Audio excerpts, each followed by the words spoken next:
are live. Well, sort of.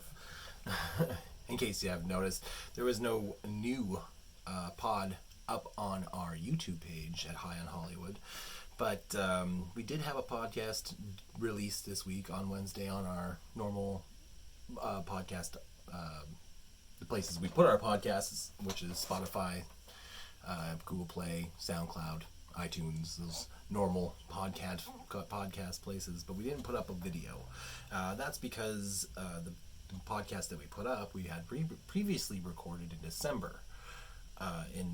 Back in 2019, when we weren't living in a bubble.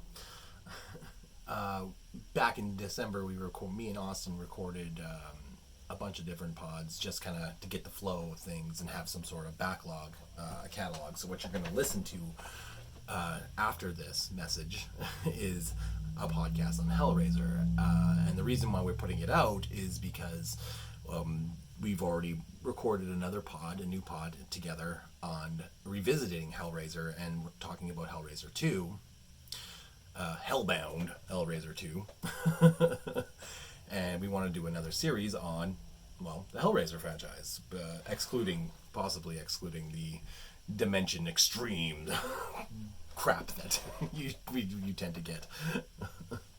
So anyways, what you're about to watch is kind of a cut together version of clips and pictures to go together with the video. So I hope you enjoy. I put this thing together. It's gonna be it's pretty fantastic. I loved doing it. Thanks for watching and enjoy.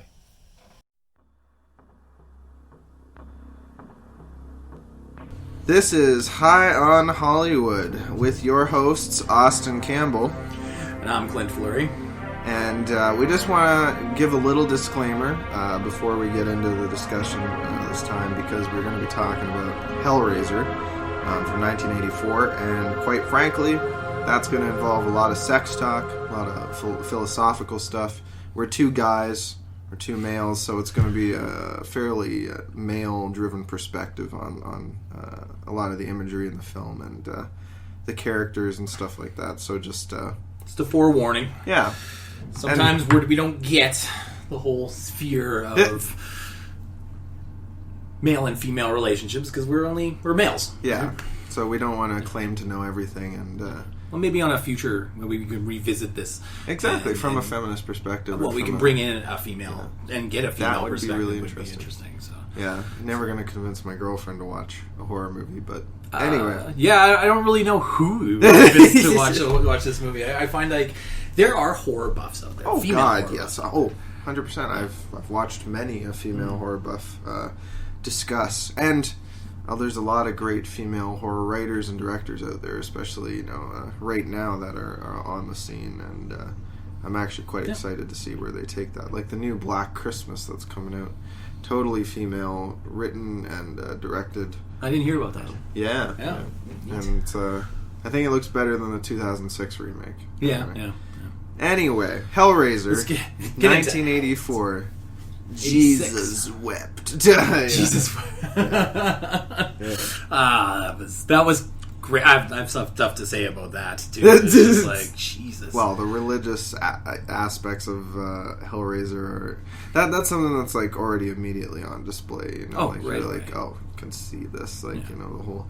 And I mean, in the book, if we want to kind of we don't have to do a full text to film comparison, but I just want to bring this up. Yeah.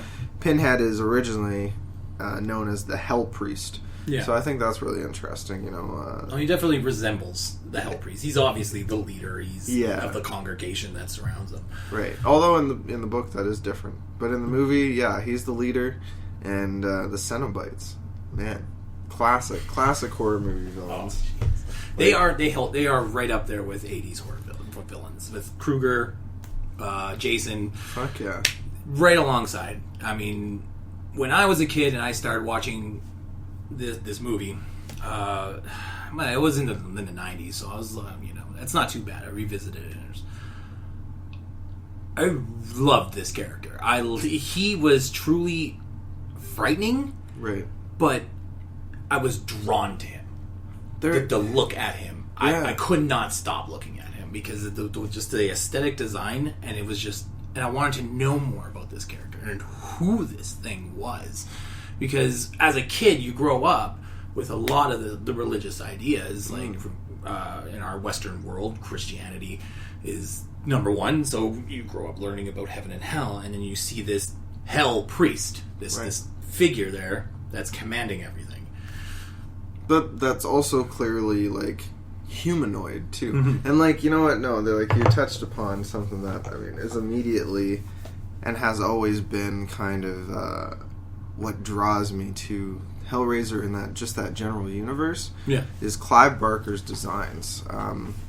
That man has the most twisted but brilliant mind. Like, absolutely. You look at the Cenobites and you're excited to see them next on screen again, because you're waiting for another moment almost to examine them, even though it's like a bad car crash, almost, in the sense that like it's horrifying to look at, but you're just like sucked in. You're like, why can't I stop looking? They're aesthetically beautiful. They are. Each really. One of them are aesthetically beautiful. Like even Pinhead. It's all these pins are 1 inches away, and that was the detail put into that.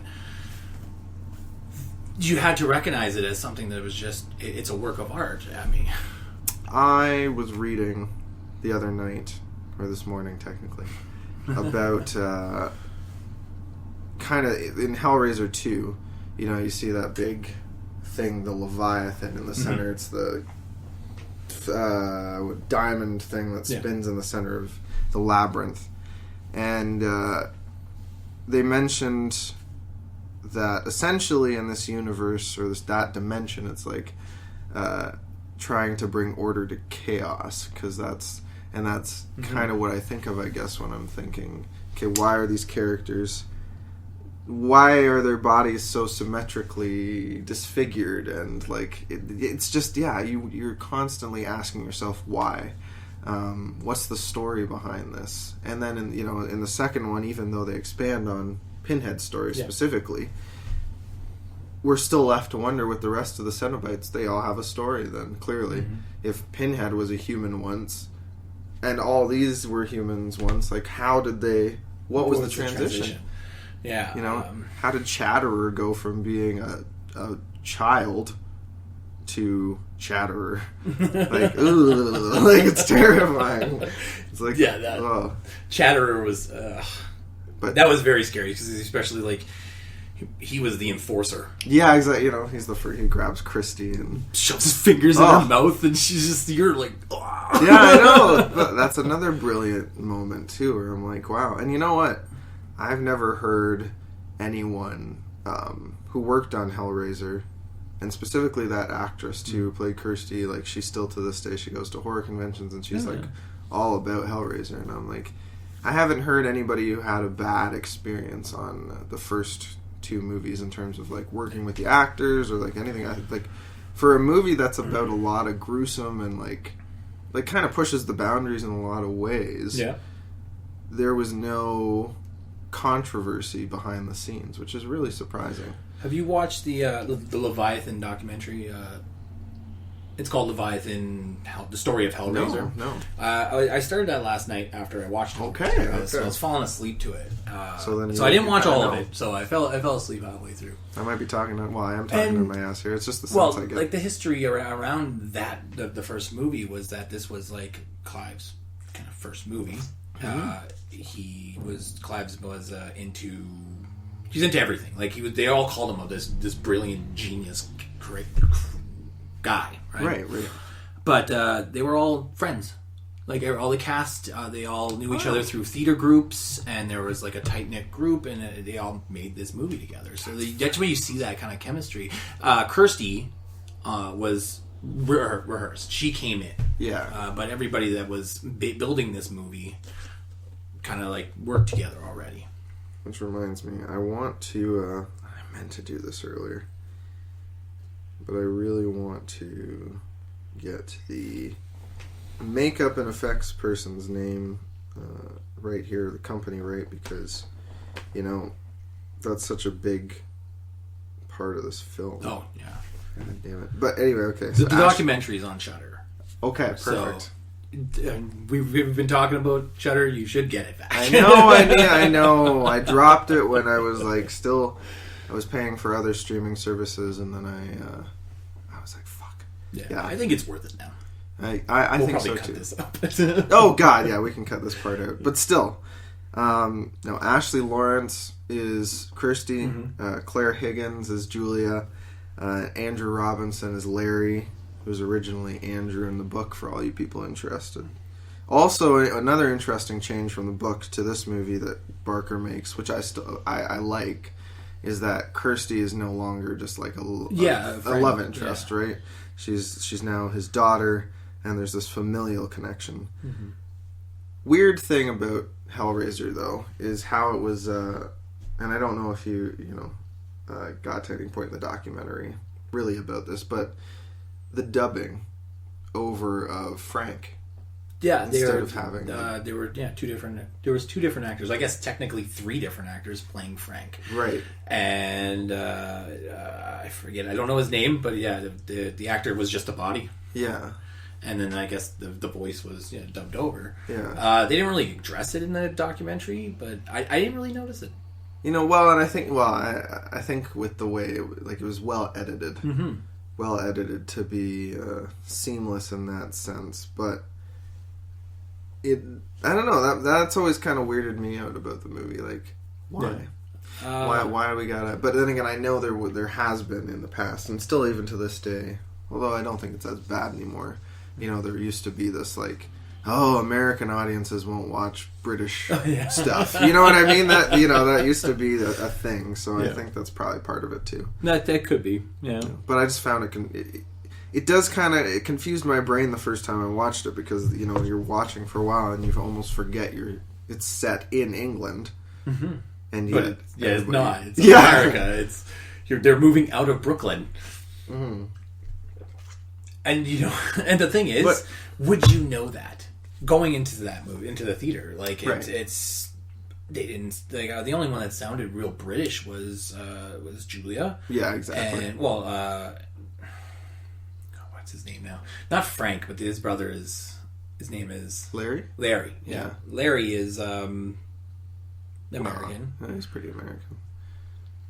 But man, and then of course, the Cenobites are British too. Oh yeah, big time. At least Pinhead's actually British. He is, and he has a perfect voice. And that Doug Bradley, man.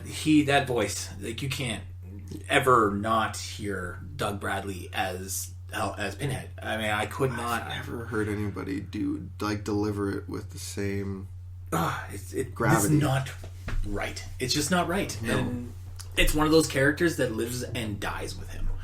And this is... I want to get into film because of Hellraiser. It's one of those things where, I don't think anybody will necessarily ever be able to... you can't do what Doug Bradley did with Pinhead exactly the same and try and retread that ground. It's just... The look, the sound... everything about it. It was... No, I don't think you could. You couldn't. No, but I think there's just so much in this universe, so much with these characters ripe for a solid, there needs to be more. You don't have to have a Pinhead-focused movie. But it doesn't have to be focused on Pinhead. Yeah, he's the ultimate priest, but there's so much story towards those, like you were saying. Yeah. So much backstory that we don't know about the other Cenobites. Well, and let's follow... The female Cenobite. Yeah, who's literally just named the female Cenobite. Yeah. Which is interesting, right? I mean, that, we talk about how this is kind of a gendered discussion, and even the film in its treatment of, maybe not, let's not say treatment of women, because the movie, in a sense, really, it's about one man's ultimate sexual depravity, really, and how that leads to this chaos. Well, you want to talk about the love story, or do you want to talk about the final girl? Because there's two, when you talk about the representation of women, right? The love story kind of reinforces gendered stereotypes, of course. And subverts them in another sense. But that's what this movie does. Is like it's a complete subversion. It's right. the anti of Christianity, of morality. This is when we start getting into something like the differences between love and sex. Yes, and love and lust. Love and lust. But even sex is like that one thing that unifies those two actions. Like love, lust, right. You have sex in the middle. And right. And that's where things always get muddled. And you know what? That's a good point, because you know, in that sense, I would almost say then in the film, Julia, not to kind of strip things down too simply here, but I think Julia, in a sense, is representing that love aspect. Yep. Frank is the lust aspect, right? Oh yeah. And the sex that brought them together is like, you know. And the thing is, like it's the sex brought them together, but it's not love. No. And even the relationship between Larry and Julia is not love. It's not love. Just he just wants. It's all selfish reasons. He wants this woman because he's lonely. Mm-hmm. He won't, like you can, and he was the mostly resembles those gender stereotypes about of being inside the household, because they were lifting the bed up the stairs, and he's like, and they're, is there any beer? And he's like, look at him, well, I'll get it. It's not like I'm not doing anything. Yeah, because I'm not doing anything. I know. And then he's like. Well, and then even the way that the two other movers leer at Julia, and then leer at Kirsty. They're like, hey, is that your daughter? Yeah. He's like, yes. And, you know, that scene's hilarious. And the guy's like, brilliant. She has her mother's looks. And he's like, great, her mom's dead. Yeah. It's like, stop looking at my daughter. Yeah, it's like, basically, fuck off. I'm like, great. No, and that's fair. Mm-hmm. The love story is really interesting, though. That, to me, is another thing that, beyond Hellraiser 2, you lose that. You really lose that human element. Mm-hmm. So it just becomes, until the fourth one, you know, which really... Yeah, kind of redoes it. And that's something I would love to, just even if we skip over the other two, that's the movie I would love to talk about on another podcast, is Hellraiser 4, because Hellraiser exactly had that human element, and I didn't see Hellbound or 3. I saw 1, and then I saw 4. Interesting. When I was a kid, and then I jumped back. Yeah. And you're right, like that. It does. The part 2 does lose that, because it's Kirsty focused, and it focuses on their love and their relationship. If you look at Hellraiser 1, and if you want to go with, I don't know. Okay, well, I'm going to go with the final girl. Let's talk about the final girl. Yeah, I'm intrigued. This movie, like I said, is all about subversion, right? If you look at Kirsty in this movie, from what I can tell in my limited masculine identity, hey, you know, she completely subverts the final girl stereotype. Like, she takes control right away. She wants her own destiny, she wants to get away from this toxic family and go and strike out on her own, and she does that and stands up to her father. She doesn't move in with him. I mean, even if you look at the scene when they're all sitting around the table and she's getting drunk and they're staring, the boy and the girl, you know, Julia and her boyfriend are staring at each other. Yeah. She's wearing all white, and she is depicted getting drunk and tipsy and walking around, and you know, usually white is that representation of purity. Mm-hmm. And she is supposed to be that, you know, pure character.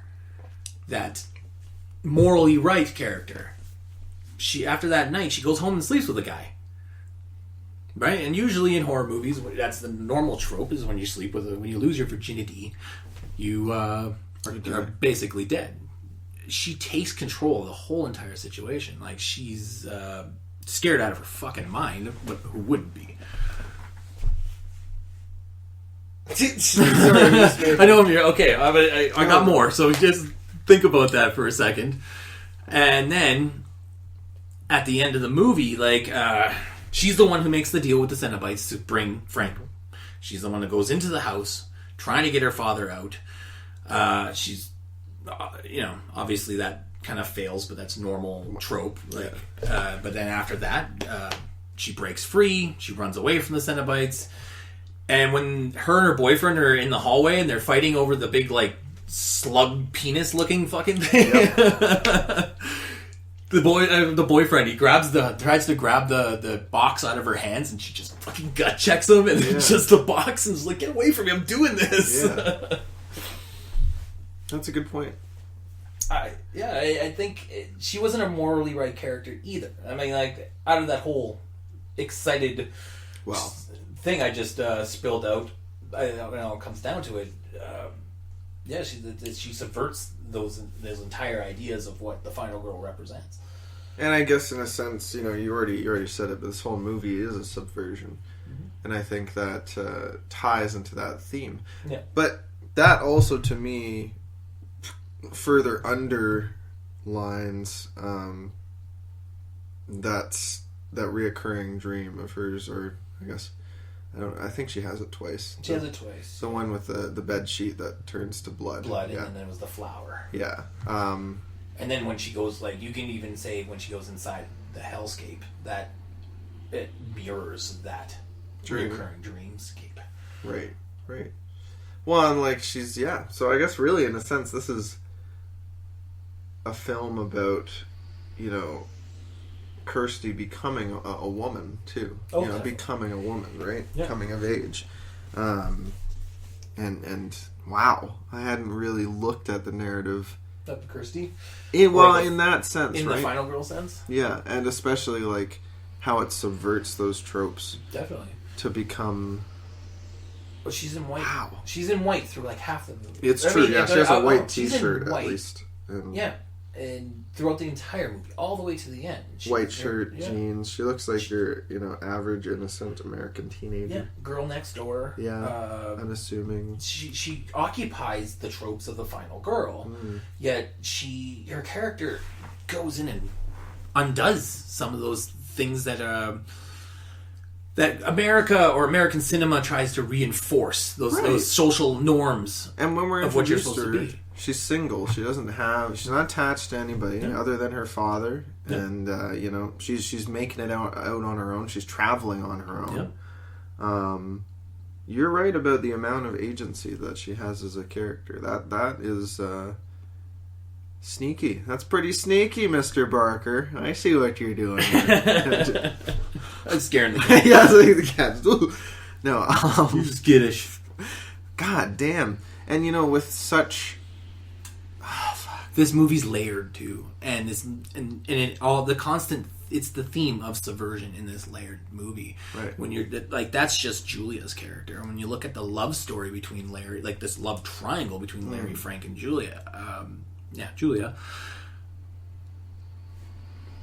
Well, and it was interesting. One scene that actually stuck out to me this time watching through was when Kirsty's approaching the house for the first time. What she sees outside first is the nativity scene or whatever. Like it's a religious thing that's out there, and she just looks at it and laughs, and then keeps going. And I'm like, that's kind of odd, but it all ties into the idea of Well, that's another theme that's throughout the movie is the religion, right? It's the ultimate reinforcer of Western society. Is Christianity reinforces all these social institutions that we have. Right. Which is completely wrong because religion is also a social institution.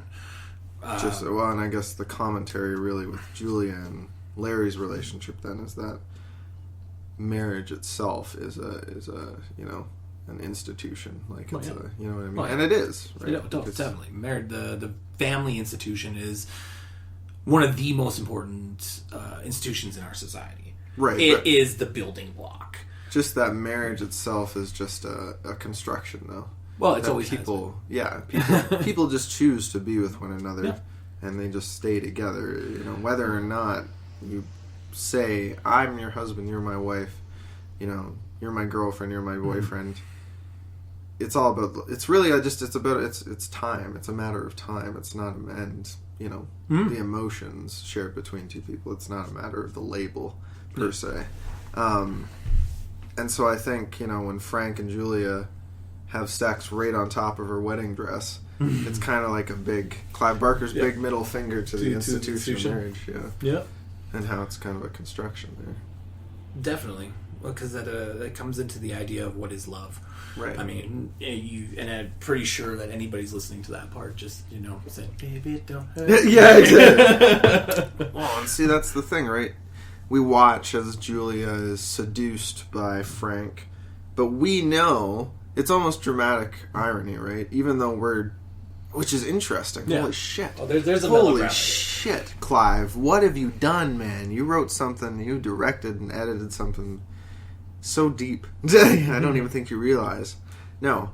Just because if you think about it, the way that we're being conveyed this information, we already know Frank has moved on from Julia, and we already are assuming he's a scumbag, basically, or that he's the sexual, he's a sexual deviant. Basically. Yeah.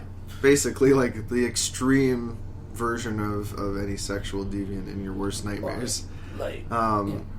And I think that it's a nice mix of dramatic irony, but also revelation in those scenes. Definitely.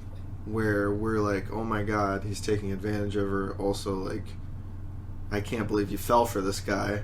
But then on the other hand, you're like, but clearly she desires to be wanted, to be like, she's in love with him. Yeah. And then you're like, slowly this whole fucked up story is unraveling in your head already. You're like, oh my god. And then, that's a brilliant narrative technique there. I just realized. Like, whew. Sorry. This movie, the more I think about it, the more you get me academically thinking about it. Well, it unravels in so many different ways, because it is a question of dualities. It's a question of subversion, of course, like the marriage institution. When I look at Julia, she chose the right path with the right brother, middle class guy that was gonna do it, and then it comes to the idea of like this passionate side. There's this dull, mundane side with the other brother, and then there's pure passion. And I think that what this movie, like, as from the beginning, is, even from the beginning, what was his line was, I have it here written down. What's your pleasure, sir? Yeah. What's your pleasure? What you get, and that's the theme of this movie, is how far will you go to obtain pleasure, right? As much pleasure as you can, and the pleasure is not just intellectual pleasure. It's not just like, ooh, this is good chocolate. It's sex. It is pure, utter lust-filled, two people slamming together and giving it to each other, lust. Well, and the pleasure that people are so damn uptight about talking about. Mm-hmm. You know what I mean? The pleasure that we all, in a sense, okay. Disclaimer here, I'm not gonna. Technically, asexual people can and do have sex, but they're not physical. They do it on their terms. Yeah, and it's not necessarily about physical attraction as much as it is about emotional. Is it a need? And it's not a need. If we get into I know, into, breaking down the gender politics of everything, and that's why we're disclaiming this thing. We're going to look at this thing on a particular side. Yeah. We're not going to start critiquing things on stuff we don't have any knowledge about. But heteronormative sex, for the longest time even, and just sex in general, has always been a taboo topic of discussion in its most bare, explicit terms. People are like, I don't know, they just get squeamish about saying, it was such it's a closeted thing. Yeah, I put my penis in my wife's vagina last night. It's like, that's fine. What's wrong with that? That's nature here, people. Okay? I sound like Don Cherry. I don't understand why a man and a woman can't talk about boning in the night. It's... The thing is, that's... But seriously. Think about it since the inception of the internet. Oh, God. Yeah. I mean, sex even before that. The sexploitation period of movie cinema. Yeah. Boobs were everywhere. Well, after this, the sexual liberation, that reinforces that religious stereotype. And the thing is, with fundamental religious groups, sex is still a taboo thing. You only have sex to procreate, and that's it. You don't have sex at all. And what is your thoughts on BDSM?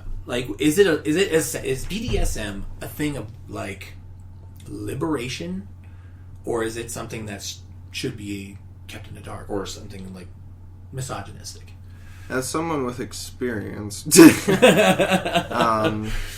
well, in my experience, it depends on the people practicing it. Because if you're a male who is very dominating, if you're a dominant male and you 50 Shades of Grey kind of fucking well Christian is that's what I mean, and that that as many people have pointed out, it was an very unhealthy relationship. Very much so.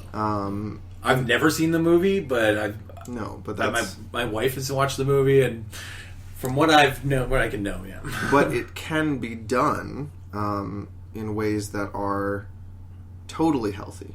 No. And that totally do jive with a healthy for sure living relationship, and then in the bedroom, you're damn. There's definitely a sense. There can be a sense of equality. Yeah, it's not like when we do.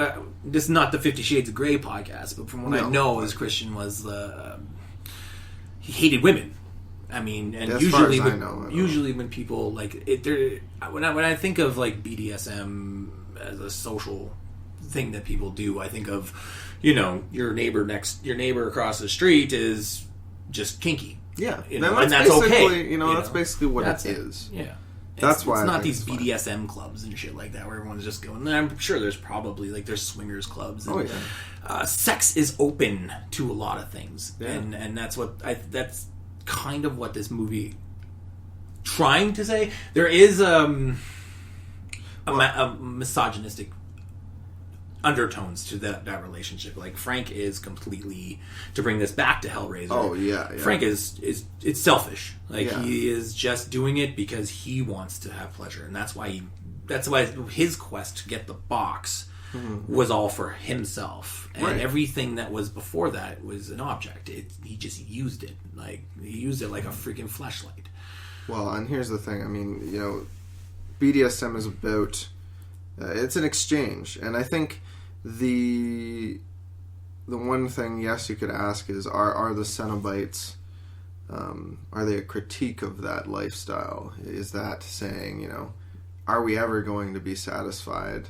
Do we have to cause ourselves pain to receive pleasure? Like, what does that say about us? But on the other hand, I think it's also like there is a sense of liberation too, that's why the Cenobites, or at least Pinhead says, we are, angels to some, or devils to some, angels to others. They're not, for some people that is the final release, but on the other hand, it's like, okay, that's like an extreme, I mean, BDSM is not, and that's the thing, there are varying levels. It's interesting. I've always wondered what Frank's sexual appetite, what is that really saying? Like, is that speaking to the growth, like the insidious growth of and propagation of the patriarchy in society, or like masculine sexuality being like so front and center all the time in society, and like kind of devouring everything in its path, you know what I mean? That's interesting. I didn't think of it more in a structural way. I always thought it like in a religious kind of sense, because the overall, which is true, is religious. But no, actually, what?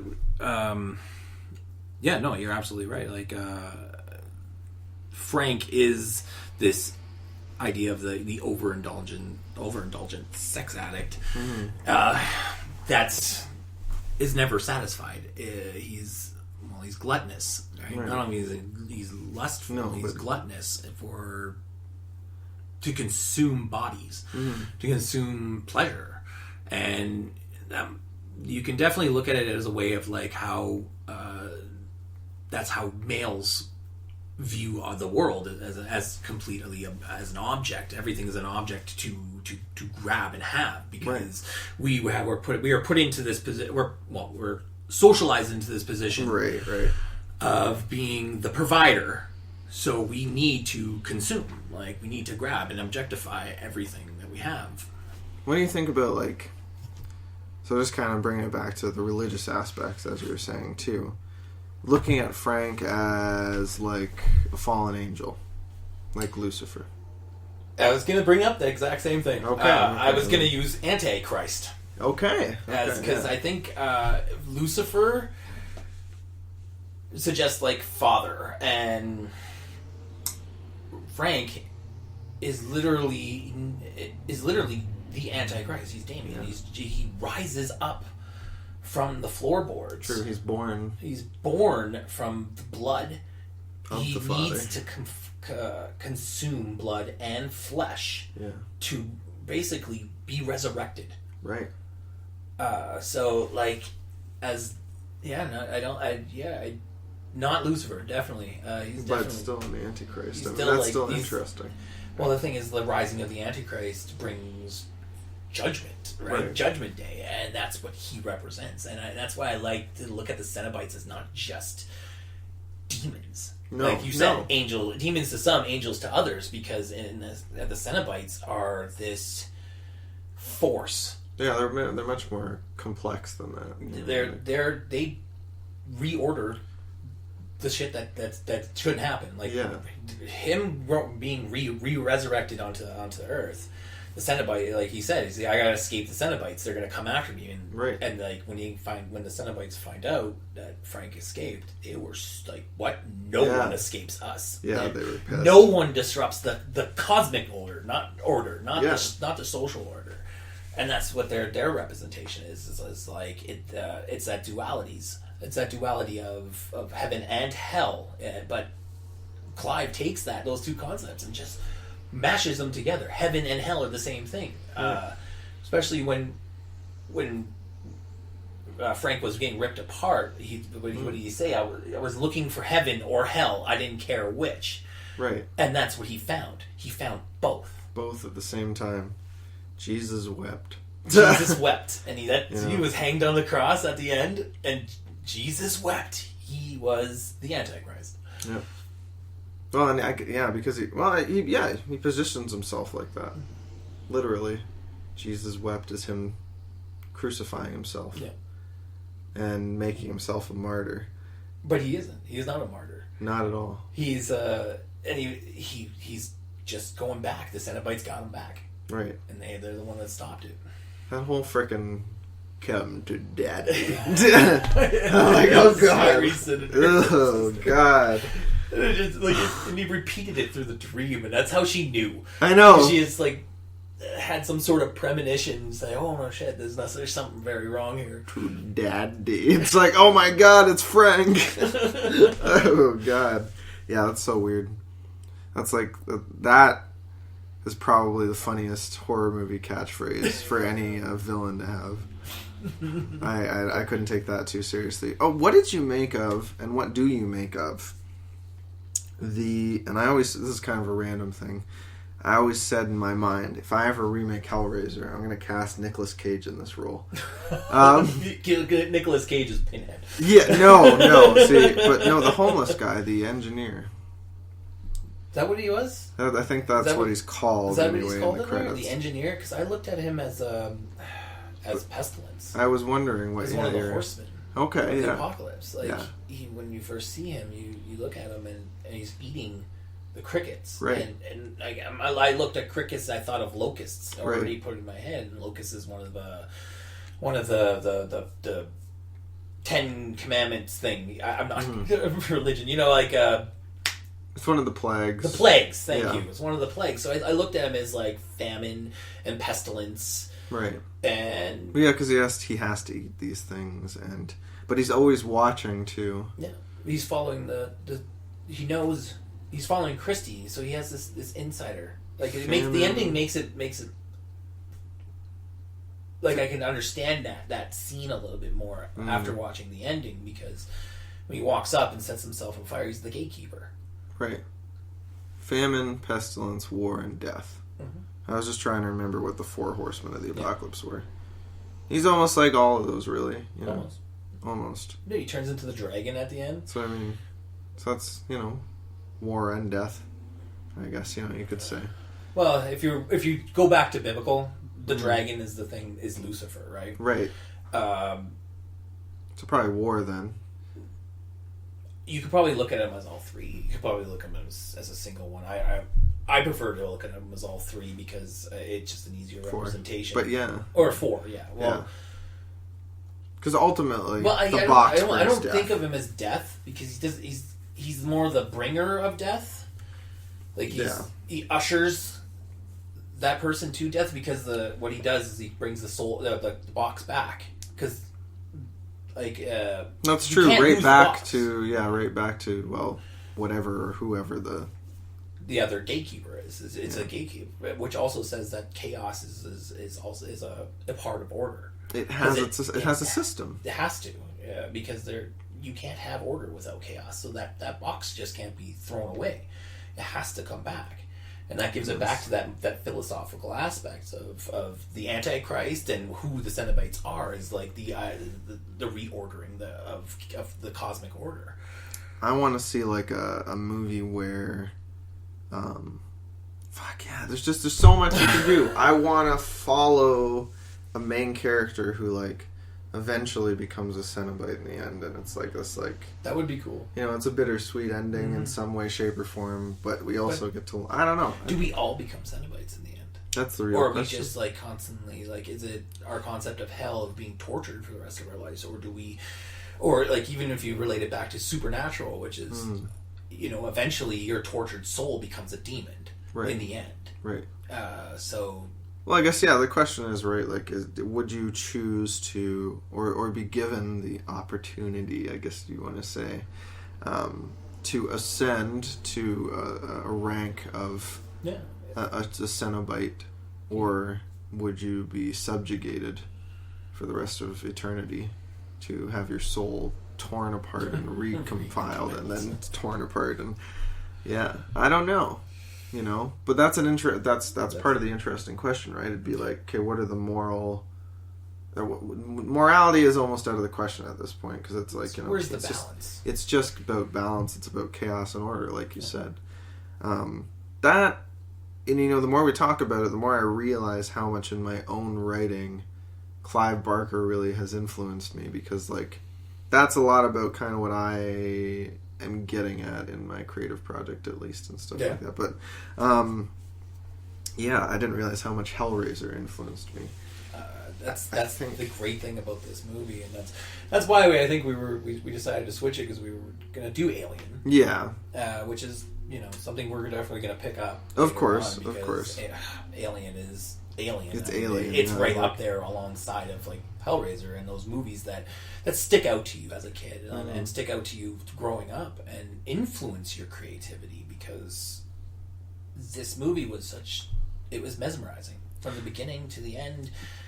It draws you in and it to me personally anyway. I mean, I'm sure there's probably people that hate that movie, but I would never be able to convince Tayana to pick up Hellraiser and watch it with me for a night. There are so many people who I could already tell you. Rachel wouldn't even be in the same room as me.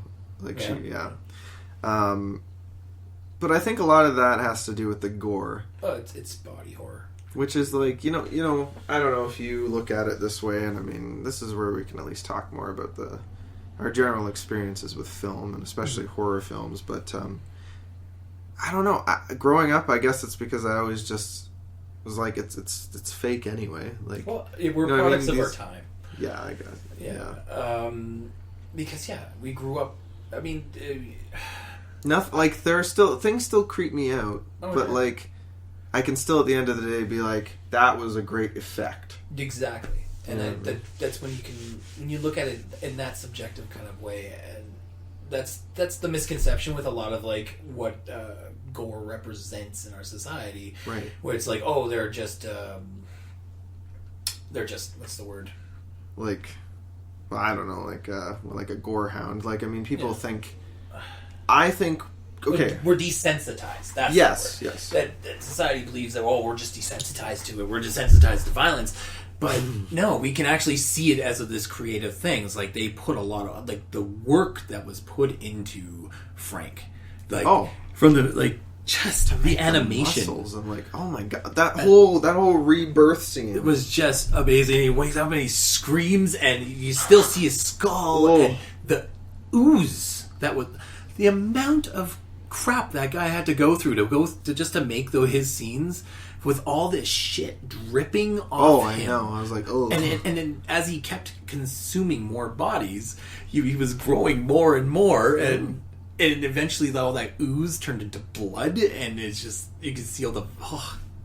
Like the detail in terms of, bodily anatomy, and replicating that convincingly on screen. How do you do that? Like, it looked perfect. Even that's like this, and this going back to the Cenobites, those effects, like everything, the aesthetic quality was just down to the T, was just beautiful. I think part of the horror movie experience, at least for people like us watching horror movies, is that we're also appreciating what we're seeing, because we're like, somebody fucking put a lot of work into that, and it is damn impressive.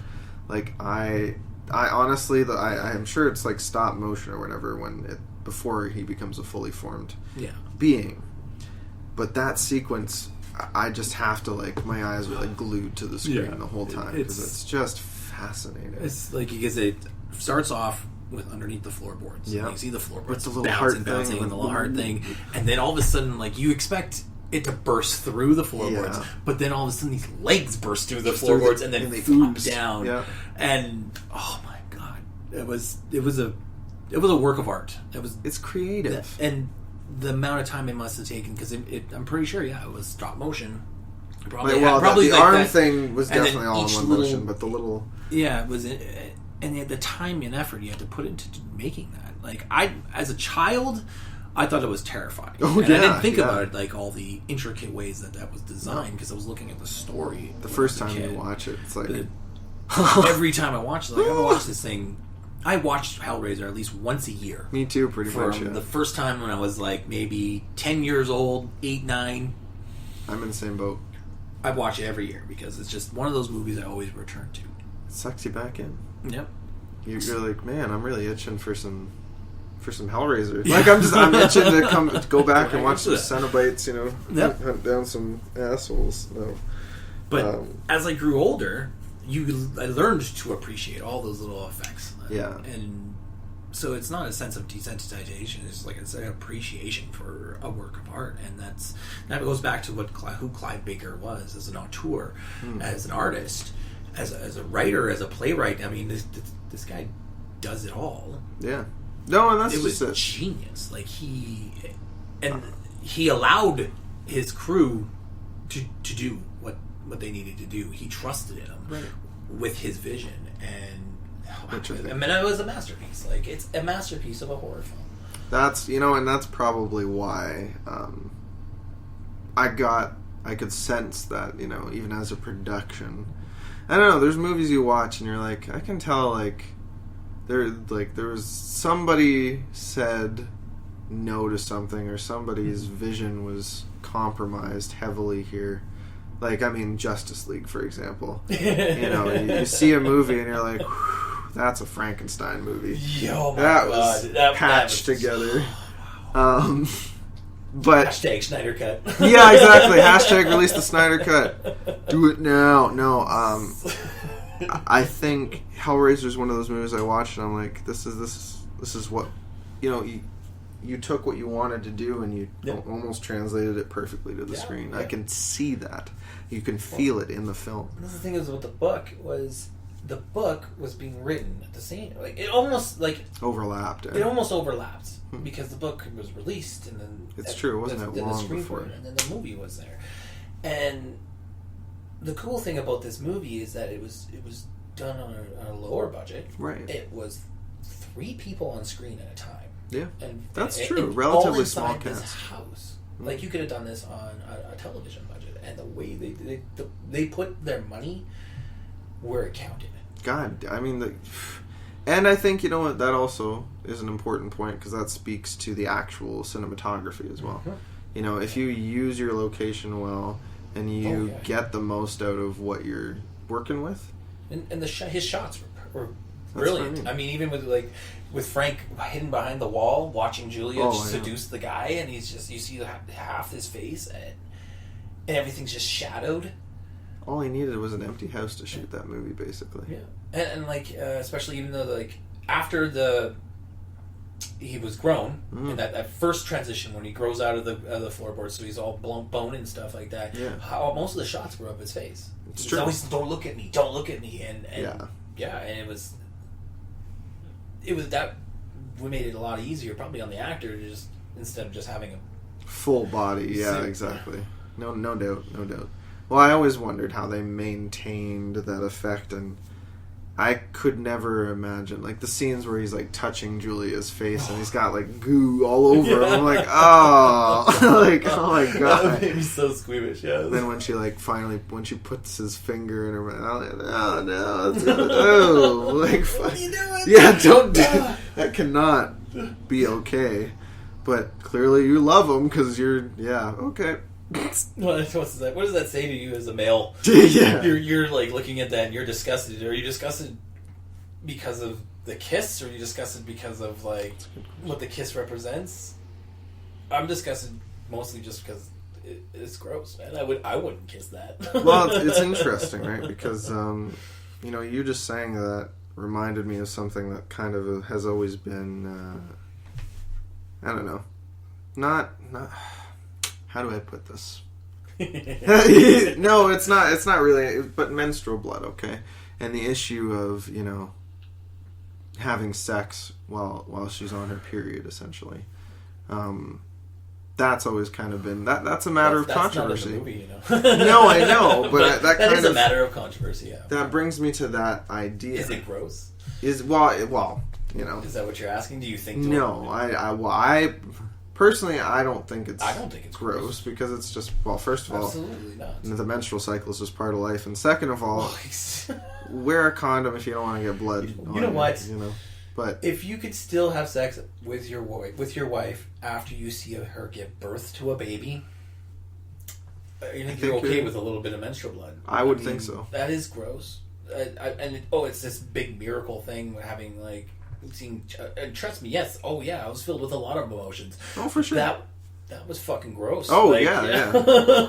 And usually, because usually more than just blood comes out anyway. So I mean, but you gotta forgive that. Exactly. Well, yeah, she's giving birth to your freaking child. You're not gonna be like, oh God, cover that up. Just, I've watched cows give birth too, and I've watched a horse give birth, and that is fucking gross.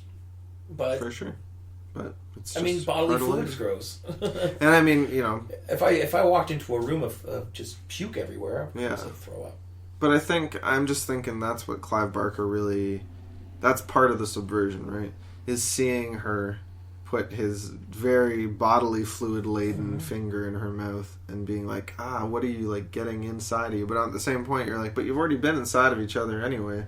So like, does it really matter? When you're in love, does it really matter? What is love? What is lust? It kind of brings it all back into that same realm of thought, I think, anyway. And then that's why that just made me think it kind of toys with that issue of, when you're with somebody, because, also the scene where Julia is dealing with Larry's, hand ripped on the, nail in the post. It's like, the things we're willing to do for those we love, and the bodily fluids that we handle, that we get comfortable with, in a sense. The nail, that was a lot of blood for just a little scrape, eh? Yeah, I know.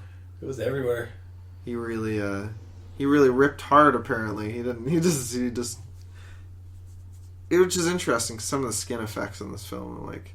When he takes out the face. Oh yeah. It's underneath. It's interesting, and then later on when Frank's finally getting his justice brought to Frank, and the hooks, you can see them go in actually inside of his skin. I always thought that was cool. But when I was rewatching it last night, I was like, oh, it kind of almost looks like bubblegum. But there's the latex in there. Yeah. But god damn, is it ever still that last image of Frank completely and like his face all pulled.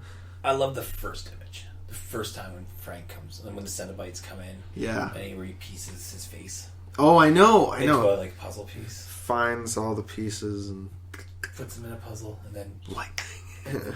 everything cuts off. I mean, that right there looked the fucking real. Like, it looked so real. And now, even as an adult, now looking at that scene, I'm looking into that. It still looks real. It doesn't look like silly putty on the ground. Like, there must have been like a nice mask, and it was painted perfectly, and it was just. And even all of the bits around are like realistic, and like everything's like the colors are on point. Nothing looks schlocky in that sense. You know what I mean? It just like even the stuff nailed to the posts and like all the blood. And, like, fuck, man, and the chains. You know, the funny thing is, what kind of maniac has these visions? Like, that's what I mean. But the thing is, it looks like it's ripped out of a comic book. Oh, but the other thing is that this is what inspired those comic books. It's true. And you know what? Hellraiser actually does have a great comic history now. Like, I mean, there's so many. I've been reading. There's one comic book series that was really interesting where Kirsty kind of starts to gather people and tries to track down the box and like confront Pinhead and stuff. There's been a lot of different continuities though, so that's kind of the issue, right? You know, well, like it's just like in the films, really. I mean, if you want to look like the big continuity, you look at what Clive wrote. Yeah, well, and I think because don't quote me on this, but I'm pretty sure he at least helped with the story of the fourth one, which was really supposed to be the end of it all. Yeah. Right? Even though to me, that is the end. Same. It's almost like me and Halloween H2O until the new ones came out. Yeah. I was like, that's it. The end. That's the Resurrection didn't exist to me. No, not at all. Still to this day, like, I own it. I refuse. I still won't watch it. It's like a weird. I just almost consider it a one-off in the middle of things because it's just so shitty. Yeah, that's something that we'll never talk about. Yeah, exactly. We will never watch that. We'll watch Halloween, but we will never watch Halloween number 8. Only if we could do like a shitty horror sequels episode where we just like could do a commentary. Yeah, exactly. Oh my god, that'd be hilarious because I can only imagine the terrible things I'd have to say about that movie rewatching it now, especially. Oh god. Now, and because that was back when reality TV was becoming the next big thing, so that's what the whole plot is about. It's just like, thrown together. It's like, we need another one now. Yeah, literally. Fucking Weinsteins that did it, man. Quick, get that rapper all the kids like right now. What's his name? Busta Rhymes. That's it. Yeah, no. Mikey. No, but oh my god, yeah, Hellraiser 4 to me is because that does. It's almost like Clive Barker said, okay, you want this to be a franchise? Well, look what happens to your franchise. This is what happens when you try and make it a franchise. Yeah, because 3 was not good. No. It wasn't. It didn't hold up. Like, the Cenobites were gimmicky. They did what they always do in the 90s and just made it. Took something and just destroyed it. Literally. But that's why I love especially the ending of Hellraiser 4 where it's like, not only are we in space, but the box is also finally destroyed for good. Yeah. And it's like, that's it. The box is locked in a box. It's and then incinerated and then flown into the sun. And it's like the only way. But the thing is, that totally ruins my entire analysis of the first movie. But if you only look at the movie as like just its own thing, okay, fine. But then again, when he wrote it, I'm sure he wasn't thinking about sequels anyways. Like, Hellbound was how many years after Hellraiser? Not that long. The second one wasn't that long, but I think the third one was a bit longer. Yeah, 90s, 93, and I think the final was like 95 or something like that. Yeah. I can't be mistaken. Yeah, I know. Like, I don't know for sure. Give or take. But see, it is like, I think that's why he did write it almost, or at least why that story was written, was to be like, okay, this can't keep going on. Yeah. And at the same time, it doesn't really ruin your analysis because it takes place in such a far-flung future that we don't know. Like, Earth could... it's its own little thing. Yeah, like you said, it's continuity. I mean, because where the first 3 were Christie-based, Kirsty base. Yeah. And then that one was on its own self-contained story. I don't remember what happens in the third one other than the girl in the nightclub. I don't remember how it ties into any of the other stuff. At the end, Kirsty basically, defeats the Cenobites and throws the box into the cement, because they were building this building, and then it transitions into the building, fourth one, into the fourth one, to I can't remember his name. Le Marchand. Or Merchant. The Merchant, yeah, one of the the core guy that plays plays all of his ancestors, yeah. Which I like that. Me too. That movie had like an interesting aspect of throughout the time, the effect of this box and what this box has on humanity. Right. And that kind of, I have to rewatch it again because it's been such a. I'd almost like to do. I have so many ideas. I really do want to get into film, and Hellraiser is a property that I'd love to actually touch upon. You might be averagely get a chance to. That's what I mean. It's a thing. It's the Craven estate I just read is currently accepting pitches for a new Nightmare on Elm Street. No way. Yeah. So if you have any ideas for where to take Freddy next, you can toss a pitch their way. You know what? That's a franchise that I think they've kind of already done everything. It's done. I actually like. I don't know what. Like, how would you even begin to write a story like that? Like, are you going to continue on, or are you going to remake? I mean, it's so like You can't remake again at this point. It was only 2010. The distance between Freddy versus Jason, which was the last canonical Freddy, 2003, and now you might as well just remake it. I mean, but even that, the remake didn't work in the first place. No kids are gonna know. Horror purists, no, my kids know. That's good, and I guess that's fair. I shouldn't, because there are plenty of people, My daughter loves that movie. Yeah, she won't watch horror movies, but she'll watch Freddy. I don't. That's because, I don't know. I know some people like that. Are we done? Yeah, I guess. Where are we at anyways at the time? We are officially at the hour mark, so we can start to wrap up. Yeah. And I'll cut out the Freddy stuff, I guess. But I think it's all part of the horror discussion. It's like Clive Barker not only subverts, general kind of tropes of the the heteronormativity is pretty on display. On the other hand, 98% of the Cenobites are men. So it's like, Okay.